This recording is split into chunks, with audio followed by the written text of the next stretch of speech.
vocês tenham um bom dia recheado de muita paz e alegria. Bem-vindos ao nosso devocional semanal. Eu sou a pastora Ana Rusisca, sou terapeuta cristã, atuo na área de cura e libertação.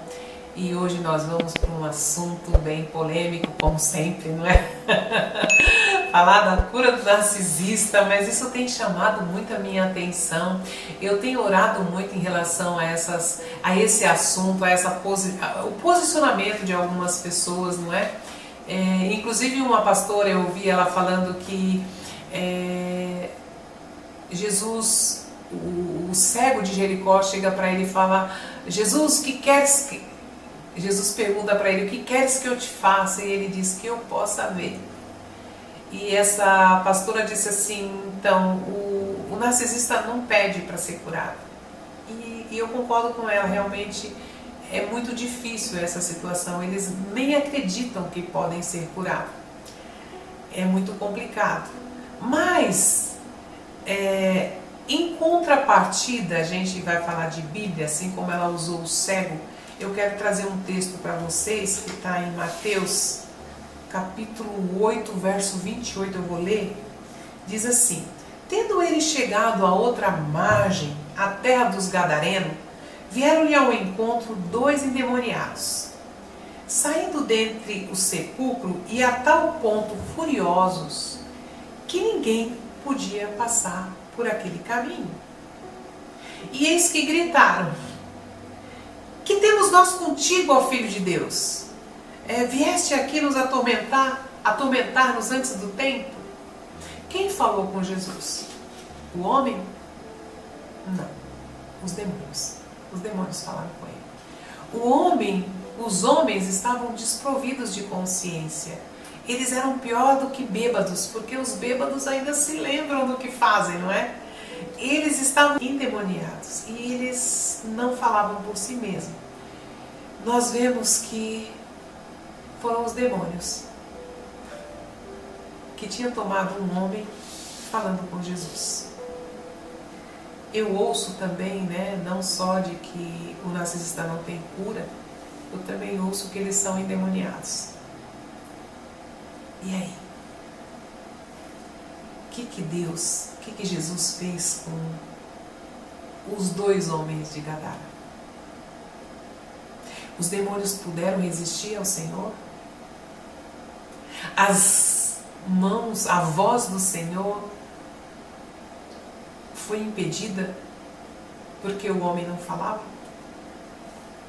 Porque o homem não clamou? Não. Ele simplesmente ficou livre. Os 2 ficaram livres dos demônios.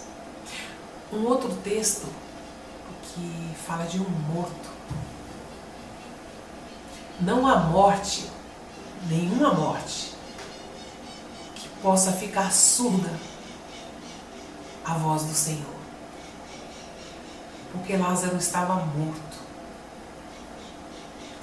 E quando o Senhor falou: Lázaro,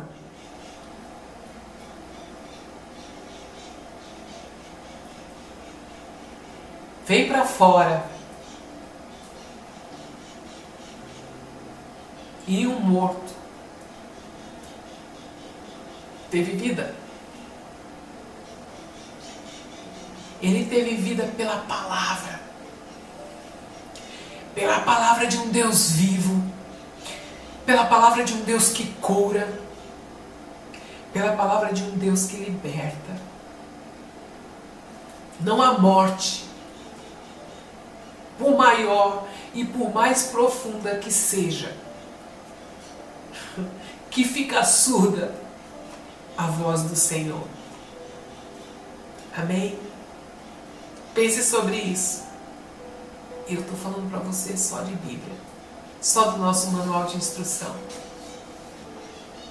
Eu vejo algumas pessoas muitas pessoas, não algumas, quando eu falo que Deus pode curar, que esse morto pode ouvir a voz do Senhor, eles fazem, sabe como quem? Como Sara. quando os anjos falavam que ela ia ter um filho, ela sorriu. E muitas vezes, na nossa caminhada, na nossa guerra, na nossa luta, na nossa esperança, na nossa fé de que um Deus que é poderoso pode mudar o rumo da nossa história. Algumas pessoas riem, mas tudo bem. Nós vamos continuar guerreando, lutando. Tem uma mulher de Deus, eu não lembro bem o nome dela, mas vocês devem ter visto. Ela teve um filho, uma criança, e a criança nasceu com um problema sério. E os médicos disseram que a criança não ia sobreviver. E ela então, ela não foi embora, porque não tinha mais jeito. O médico disse que ele não ia sobreviver. Sabe, ela lutou dia após dia no hospital, amamentando, porque ele estava na UTI, ela ia e vinha, ficava no hospital direto. Ela não foi embora. Mas cientificamente, o médico disse que não tinha jeito. Ela lutou até o fim.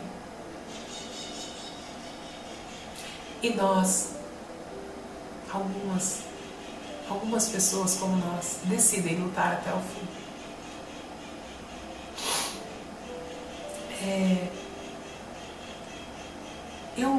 Tem um texto que diz que nós devemos nos afastar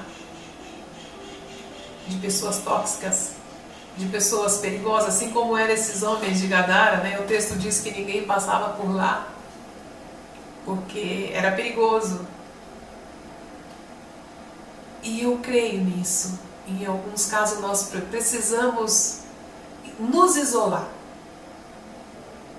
fazer uma barreira, nos proteger emocionalmente, psicologicamente. A terapia pode te ajudar nisso. Mas abandonar, não, Deus pede que nós oremos pelos nossos inimigos. Esse é o nosso Deus. Esse é o nosso Senhor. E eu quero ler um outro texto para vocês, que está em Efésios. É um texto muito lindo, que explica um pouquinho isso que eu estou tentando passar. Efésios capítulo 3, eu vou ler do verso 14, que diz assim: por esta causa, me ponho de joelhos diante do Pai. Por qual causa você tem se colocado de joelho diante do Pai? De quem toma o nome toda a família, tanto no céu como sobre a terra. Você está de joelho pela sua família? Esse texto nos fala sobre isso. Para que, segundo a riqueza da sua glória, vos concedas que sejais fortalecidos no poder mediante o seu Espírito no homem interior. É o convite de Deus. E assim, habite Cristo no vosso coração, pela fé, estando vós arraigados e alicerçados em amor. Não desiste de quem você ama. A fim do que? O texto diz a fim de poderdes compreender com todos os santos qual é a largura e o comprimento e a altura e a profundidade, e conhecer o amor de Cristo, presta atenção, que excede todo entendimento, para que sejais tomado de toda a plenitude de Deus, toda a plenitude de Deus. Esse texto nos mostra claramente que nós somos limitados, que o nosso entendimento é muito pequeno diante da grandeza de Deus. Quando ele diz que o amor de Deus vai nas alturas, é infinita essa altura. Mas ela não para por aí. Ela vai para a profundidade, que eu creio que é o contrário. Altura e profundidade do amor de Deus.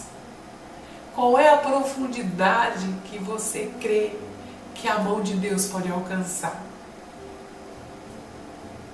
Eu, particularmente, te digo, não tenho capacidade mental para entender.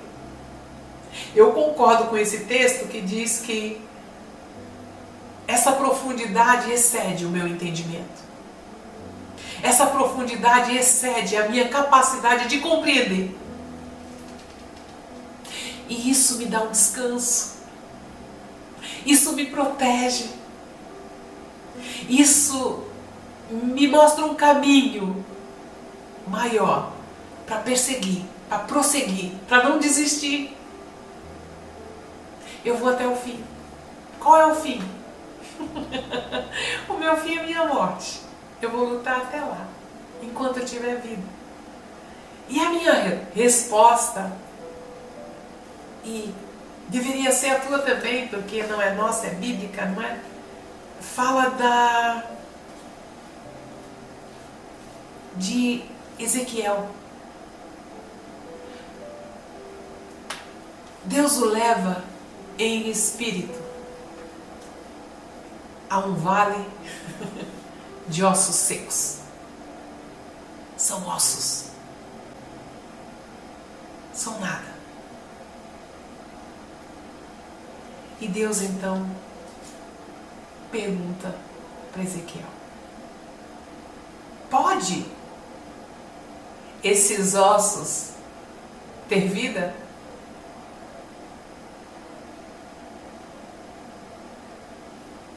E a resposta de Ezequiel é assim: tu o sabes, Senhor.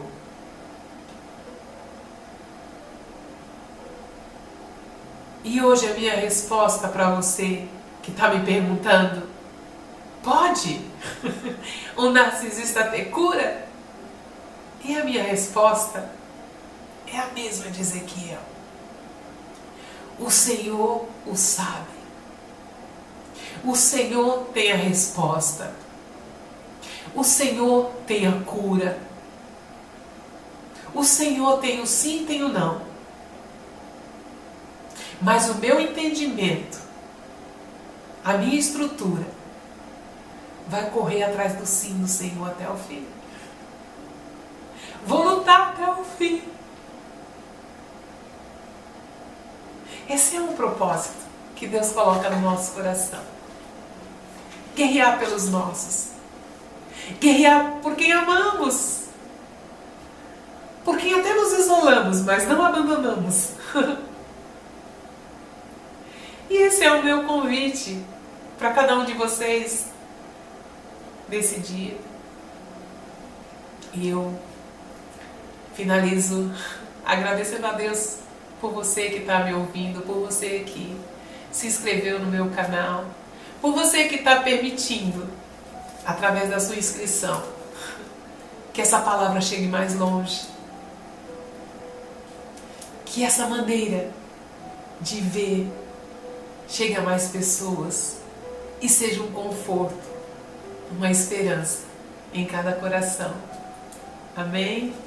Que Deus nos abençoe e até o nosso próximo devocional ou até o nosso próximo vídeo.